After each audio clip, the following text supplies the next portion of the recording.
देख लो बेटा, मुझे तो ये सब पसंद नहीं है। अभी से अपनी मर्जी चला रही है। बड़ों का तो कोई लिहाज ही नहीं है। पर मैंने ही कहा था अंजलि को सूट पहनने के लिए। अच्छा, अब तुम भी इतने बड़े हो गए हो कि अपनी माँ की बात काटने लगे हो। जब मैं मर जाऊं उसके बाद ही अपनी मर्जी चलाना।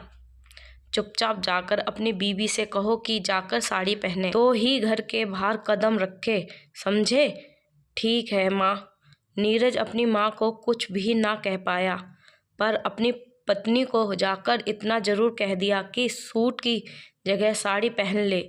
अक्सर यही होता था, जब भी अंजलि कुछ नया करती तो सासू माँ वसुंधरा जी को हमेशा समस्या ही रहती। अंजलि की शादी नीरज से 8 महीने पहले हुई थी। नई दुल्हन की तरह अंजलि के भी कई अरमान थे, जो ससुराल में आकर चकनाचूर हो गए थे।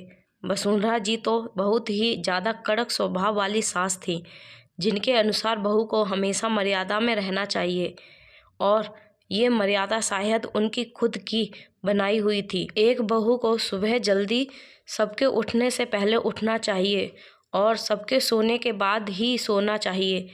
दिन में सोने का तो सवाल ही नहीं उठता। सबके खाना खाने के बाद खाना खाना चाहिए।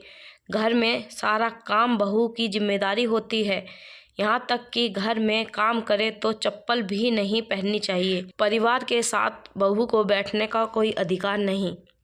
कहीं बाहर भी जाए तो अकेली ना जाए, और भी बहुत कुछ।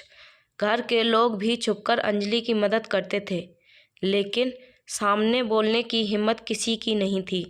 अगर किसी भी एक नियम की अवहेलना हो जाती तो उस दिन वसुंधरा जी अंजलि का जीना मुश्किल कर देती।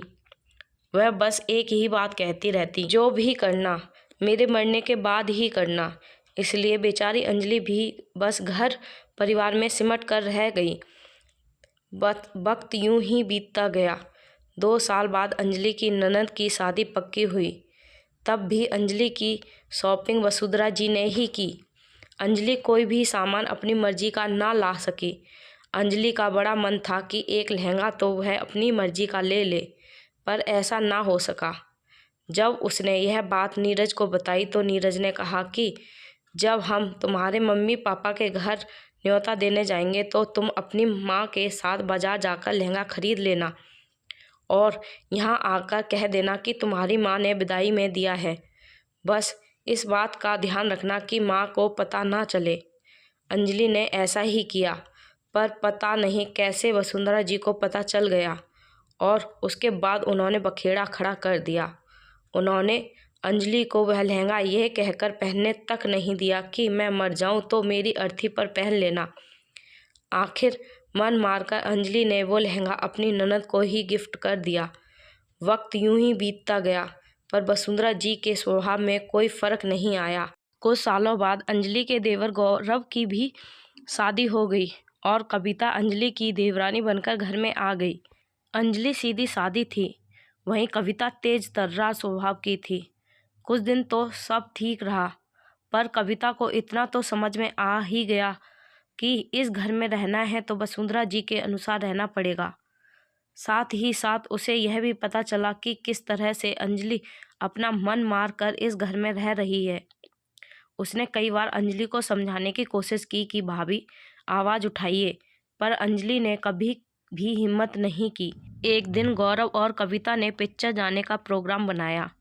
उस दिन कविता सूट पहनकर कमरे के बाहर आई तो उसे देखकर वसुंधरा जी बहुत ज़्यादा गुस्सा हो गई।